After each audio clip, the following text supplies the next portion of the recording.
The Undertaker undefeated at WrestleMania until he faces one man. And that one man is not Triple H. It is John Cena. So that takes us to our next topic of discussion. This feud between John Cena and The Rock. The Rock, second time in a row, he actually appeared on WWE TV. Second week in a row. That's like a... First time in like a decade. But yeah, so he has his whole little Rock history lessons in Boston where he's talking about the American Revolution, and he's basically comparing that to John Cena. He's talking about how he's a Rock Revolution and it's going to begin and he's going to dethrone John Cena. And, you know, they come face to face at the end of the night and they have a pretty interesting face-off. So, Stu. Too bad with those... Yeah. You were actually watching this face-off between The Rock and John Cena before we came on the show, and you had a pretty interesting live commentary. What's your commentary on the whole little scenario between The Rock and John Cena? I know that I'm the only one who's going to get this. And if no one gets this in the chat, I don't blame you one damn bit. But John Cena came out. He said something like, you know, that he's talking about his Hancock or his Stonewall Jackson or whatever he calls his penis. Like, I immediately just jumped up from my chair. I was like, the Stonewall Jackson was the Civil War, you idiot! Like, I know I was probably the only one who did that, but that's just, I don't know, I'm a bit of a history buff. Anyway, I just don't get it. I really don't. Okay, I get it. I get the fact that it's two of your biggest guys going up against each other, and they're, you know, and they're trying to figure out which of their penises are bigger or something like that. But it just seems boring. It really does. I don't see myself drawing any interest from this. Honestly, the way that they turned on John Cena, that they have turned on John Cena. I mean, they were booing him from the moment he came out. So whatever. But honestly, I just don't. Now they're turning on The Rock. So good. They broke out the Tooth Fairy chants. And, I was surprised. I'm not really that surprised. I mean, for the most part, I think if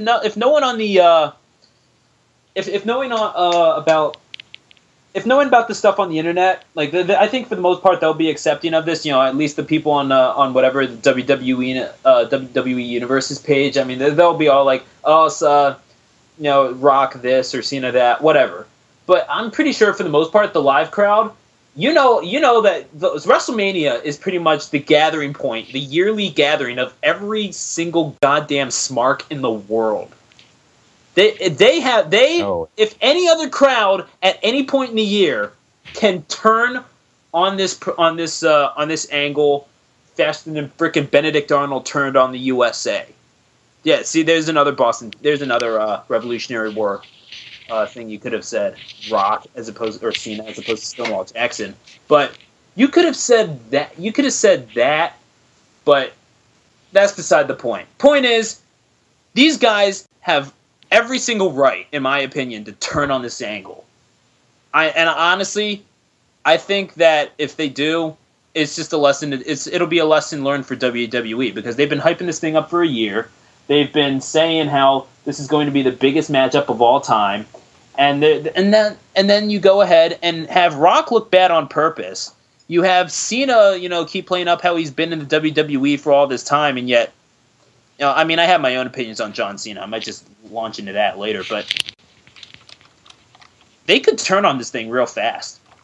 And I see them doing it at WrestleMania. To be honest, I just want to see The Rock versus John Cena. But for a year build-up, I think that it could have been done a lot better. It was the only reason why it wasn't as good as I thought it could be is because of The Rock's movie schedule. He only started coming back like a month. They could have made this match like what they did with Rock Hogan. Just do it like out of the blue, like a month before WrestleMania. And it probably would have been better because there was so much hype and they just used name alone. You know? So I think that it could have been better, but it was probably The Rock's movie schedule. Next week is going to be absolutely fantastic. We're going to get John Cena rapping and we're going to get a Rock concert. I don't know if you guys have seen the Rock concert. Some of you left the WWF and, well, actually WWE. I have a problem. In Sacramento, here I go. Yep. This is when I started watching wrestling full time. So this is gonna be like nostalgia for me. But for those of you who stopped watching WWE before then, The Rock used to have concerts basically, and he would destroy every state he's in. Some of my favorite promos of all time. You have to see this episode. And obviously, you guys know about John Cena's rapping. I think that John Cena is going to beat The Rock again next week. But I just can't wait for Raw. The next week, honestly, those concerts should have been saved for the week before WrestleMania, because you get to save people from getting hurt or anything, you know, give them a break, and it'd be a better ending. It'd be more fitting. I just want to go back to something that Stu said with people booing The Rock. I don't necessarily think that's a sign that this angle is failing. I actually think that that's a sign that it is succeeding, because with The Rock being so big and people looking at him as an icon in the wrestling industry, this legend, this Attitude Era vet that's coming back, a lot of people thought that he was just going to come back and completely run, as David would say, run the train on John Cena. But that's not happening. There are people actually out there responding to what John Cena is saying, and sometimes even agreeing to what he's saying and seeing that The Rock is not this perfect individual. He actually does have flaws, and they're starting to look at John Cena as a more appealing person that's, you know, the face of the company in this generation. So I actually think that them booing The Rock, I loved it. As big as a fan as I am of The Rock, I will say without any uncertainty whatsoever, my number 2 favorite wrestler of all time. But I like that people are not just bowing down at his feet and just praising him as if he's this god or something like that. So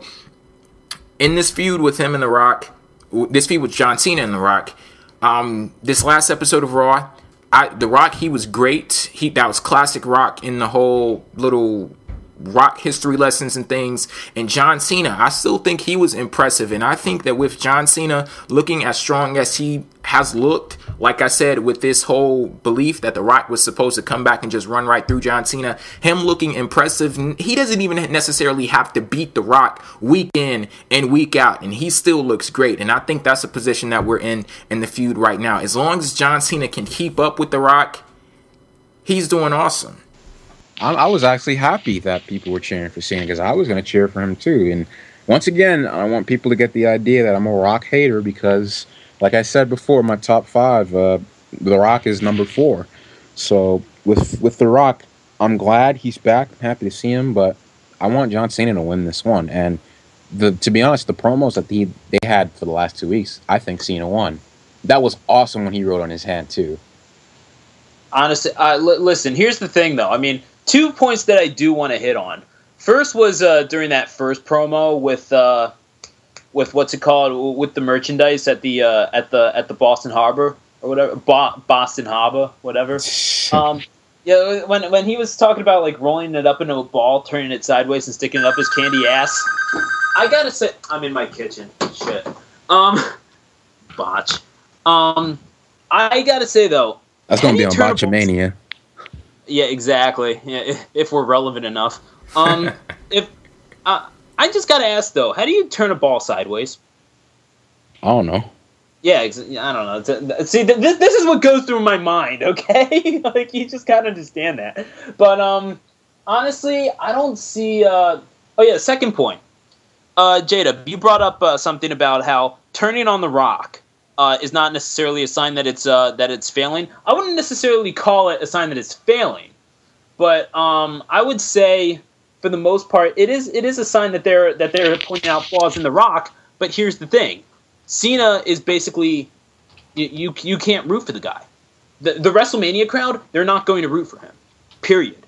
They're not going to say, "Oh, this guy's defending the honor of the WWE, therefore we must root for him." No. So basically, he's John Cena, therefore he is unlovable. Basically, what you're saying is that they're taking the shine off The Rock, but to no avail, because it's not going to help John Cena at the end of the day. In Miami, to be honest, it's going to be 90% to 10%. The Rock, they're going to cheer The Rock. The Rock could call everybody in the crowd a complete moron. He can call everyone a geek, punt a baby, and still get cheered like God in Miami. No, he'll be okay. Yeah, that's the X factor. It's whether or not being in Miami will matter. But here's the thing: at WrestleMania, you get a global crowd no matter what. You get people from all over. So I mean, you'll see flags from like Costa Rica or England or something, whatever other country you can think of. Like just sitting along the aisles. So I mean, I don't think that it being in Miami matters too much. It might matter a little bit. I mean, you'll definitely get some hometown people there, but I really think like with WrestleMania being such a global event, you're going to have a global crowd. So I really don't think it's going to matter all that much. If you want to get that hometown reaction, maybe the Raw afterwards. I don't know. Okay, could you go back to your point about The Rock and John Cena about how this taking the shine off The Rock? Could you like elaborate on that a little more? Oh yeah, sure. Well, the thing is that John Cena, it seems like no matter what, he's never going to be cheered by a WrestleMania crowd ever again, simply because he's been force-fed to us, or at least that's what the perception is. He's been force-fed to us for so long that we're just not going to cheer the guy. I mean, they booed his ass. They booed his ass almost out of the building at WrestleMania 27. And he was supposed to be the face. And he had a choir. Man, you don't boo Jesus. Yeah, you don't boo Jesus, but you boo the guy who proclaims himself to be Jesus practically by showing his face over DMX praying and then having a choir singing his theme song. So that's basically how you do it, is portraying yourself as a self-righteous asshole who's trying to defend something that really he has no part in defending, especially when he's pursuing a movie career himself just while he's doing his wrestling. Wait a minute, if John Cena sports entertaining thing. If John Cena wanted to be a movie star, he would have did it years ago. Well, yeah, exactly. If he could be a movie star, if he had the dramatic range at least of that of a chimpanzee, maybe. But no, apparently he can't friggin' act either. So we get this thing with him being dramatic during the empty arena, and that's what really confused me. The whole him being dramatic and all that sort of stuff. Am I the only one who laughed, like just full on guffawed at that segment? I actually thought that was a pretty good segment. I liked it. No, here's the thing. Like, I maybe this is me being over analytical, but the whole thing with him talking to himself and just sort of looking up at the sign and talking about this whole thing, who is he talking to? Simple question, right? I don't know how to explain it, but it's like he's not talking to the camera. He's not, because he's not breaking the fourth wall or anything. He's not talking to the camera. He's not talking to an audience. He's not really addressing anyone in particular. He's just sort of talking to himself and looking. He did look at the camera once, and he's cutting this like 5-minute promo to himself. Like he's not looking at the camera at all.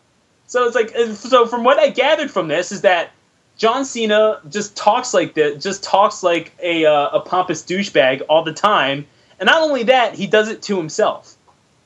That's what I gathered from it. I don't know how to explain it, but it was like it just made it feel more larger than life. It made the match look all that much more important. Like it maybe I don't know if they should have had soft music in there. That kind of would have made it a little corny, but I just liked how they did that. I did too. I like the emotion that John Cena had in there. You have that.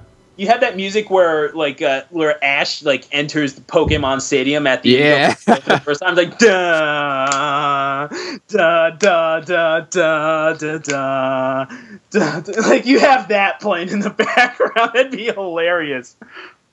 Yeah, I kind of see what WWE is doing with this. They're trying to give it a more, legit feel. They're going the whole NFL route in some respects. I see they take some elements from how UFC builds up their big matches and things like that. So I personally really, really liked the little empty arena segment with John Cena. I thought it was a great turn to have him in an empty arena, because he wouldn't have been able to give a promo like that in front of a live crowd, especially a crowd that,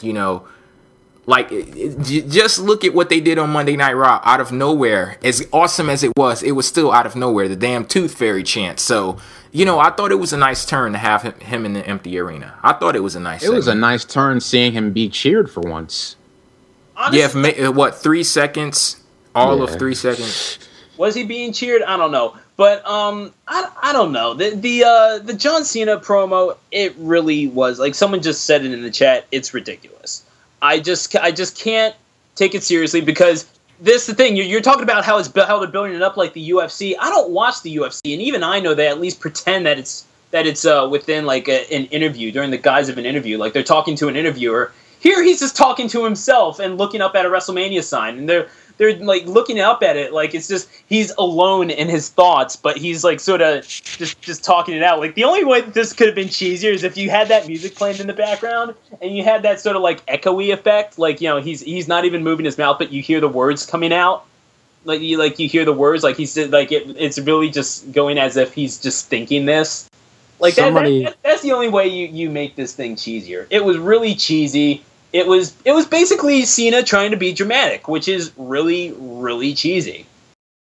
Pro Wrestling Talk Radio, the show where wrestling fans rate and debate the hottest topics in the world of wrestling in a respectful... There's nothing new that I can say about Dolph Ziggler. I'll just say that his character has grown on me the same way that a tumor grows on a fucking brain. Forget this guy. And courteous manner. Come on now. I liked the Divas match at a pay-per-view a couple of months ago, and y'all wanted to send me to a fucking mental institution. We still do. Well, hell, after all of this, y'all will be joining me there, so at least I'll have a little bit of company. So make sure you tune into Pro Wrestling Talk Radio, live Wednesdays at 6 p.m. Eastern on pwfempire.com for some good, wholesome fun. Absolutely ridiculous. This feud is so stupid. No, I don't even care if it's your opinion. What moron would like this feud? Me? Oh, sorry.